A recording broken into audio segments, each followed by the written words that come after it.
Untuk dapat mengkoneksikan dengan database, pertama kita jalankan dulu MySQL-nya. Start. Setelah itu kita buka di browser, kita buka php myadmin. Nah, ini merupakan tampilan database kalian. Untuk membuat database baru, kalian bisa klik di sini, new. Kita beri nama DB. Untuk penamaan bebas ya, kalian bisa menamakannya sesuai dengan nama aplikasinya. Misalnya DB buku untuk menampung database buku dan lain sebagainya. Setelah itu kita create. Nah, setelah database-nya sudah dibuat, kalian bisa langsung membuat tabel. Misalnya kita buat tabel daftar tamu. Ini merupakan jumlah kolomnya. Kalian bisa menambahkan di sini atau menambahkannya kemudian. Nah, setelah kita go, nah di sini ada kolom-kolomnya. Kalian bisa menambahkannya di sini, menambahkan kolom baru di sini. Nah, seperti ini. Misalnya ini data buku tamunya pertama adalah ID-nya. Kemudian di sini ada type, di sini merupakan tipe datanya. Nah, kalian bisa pilih tipe datanya di sini. Untuk ID kita integer, kemudian di sini ada index. Di index ini ada yang namanya primary. Nah, primary ini merupakan kunci utamanya sehingga si ID ini tidak akan ada duplikasi. Kita buat primary. Kemudian ini auto increment adalah penomoran secara otomatis. Jadi ID ini akan ditambahkan 1 secara otomatis setiap kali kita menginput data. Kemudian nama. Nah, nama ini kita beri tipe data varchar. Kemudian misalnya ada alamat.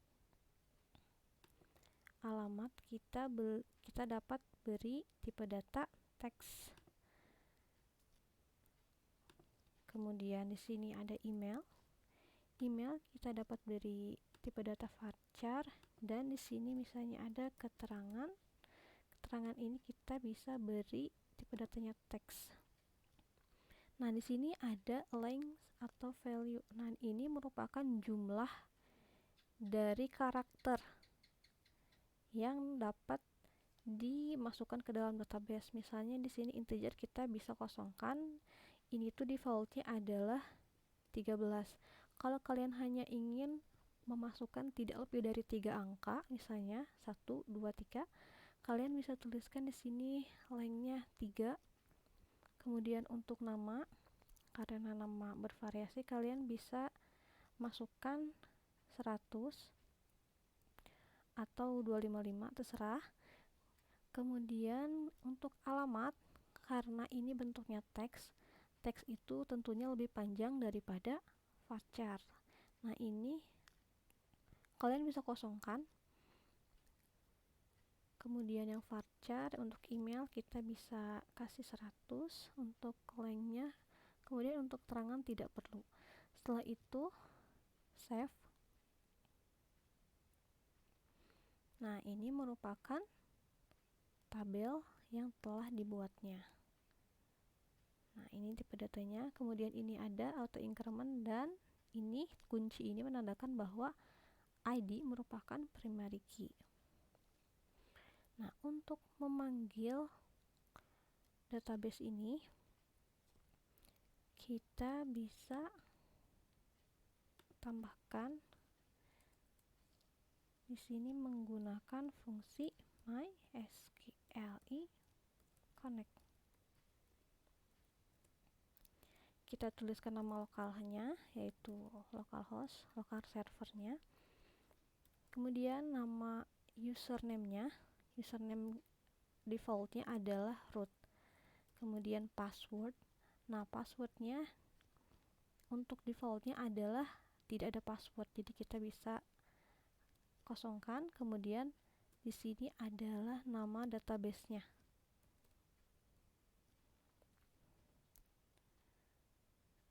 Nah, untuk mengecek apakah database ini sudah bisa dipanggil atau tidak, atau koneksinya bisa atau tidak, kalian bisa menggunakan sintak ini. Ordai mysqli connect error.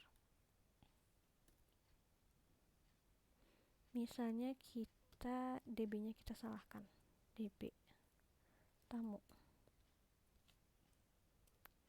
Kita save. Kemudian kita panggil.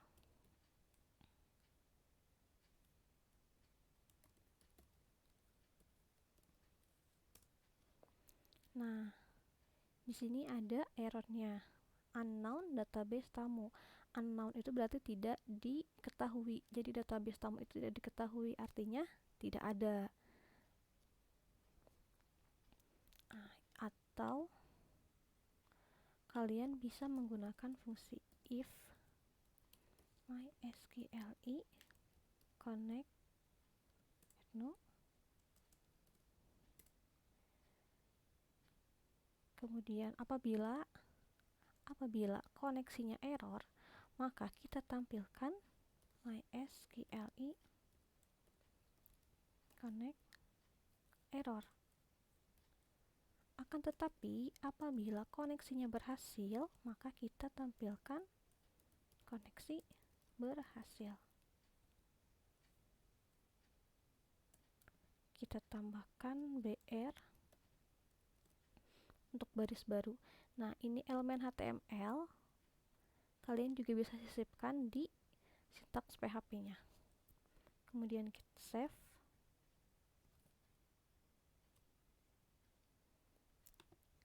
Kita refresh. Di sini. Oh, ininya belum diganti ya. Karena masih error. Kalau kalian menggunakan kondisi if, yang ini kalian bisa hapus.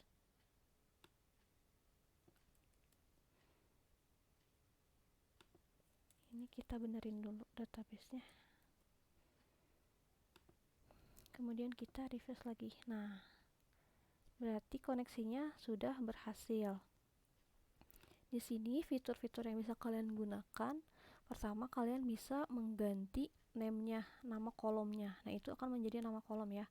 Bisa di change. Untuk melihat isi dari tabelnya, kalian bisa klik di sini di tab browse.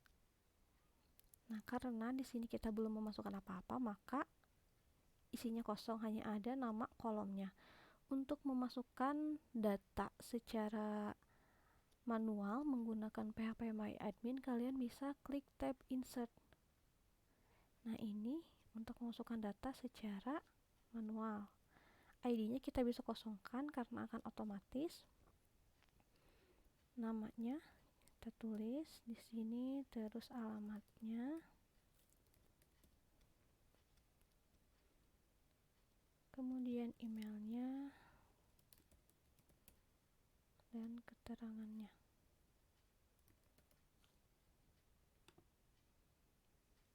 Nah, di sini ada keterangan one row inserted, berarti satu data sudah dimasukkan.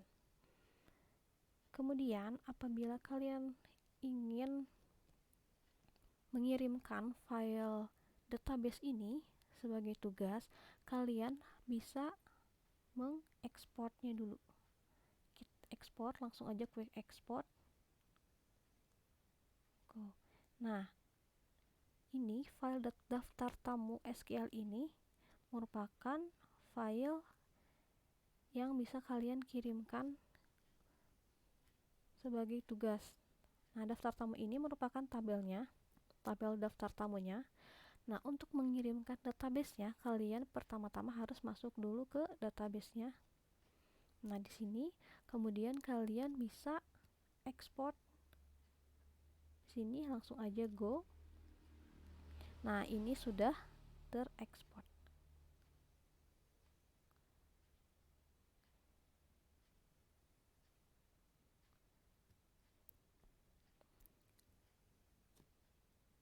Kemudian di sini kalian juga bisa mengedit datanya atau menghapus datanya di sini. Atau kalian juga bisa mencari datanya di sini. Untuk mencari data apabila kalian telah masukkan banyak data. Nah, akan tetapi karena nanti kita menggunakan file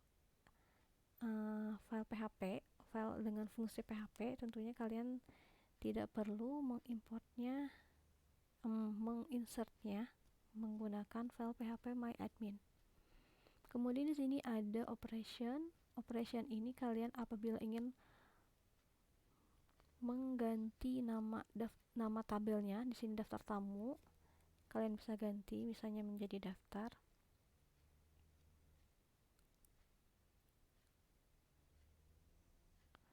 Ini ada errornya. Plus privilege.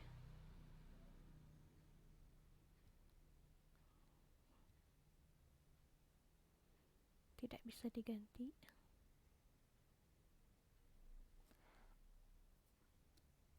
Di sini kalian juga bisa empty table itu untuk mengkosongkan isi tabelnya, data tabelnya.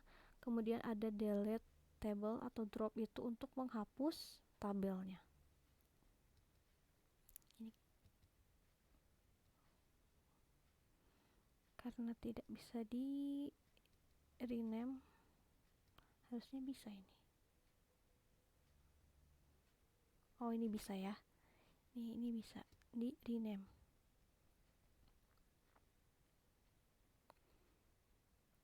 Nah, inilah cara untuk mengkoneksikan ke database di local server.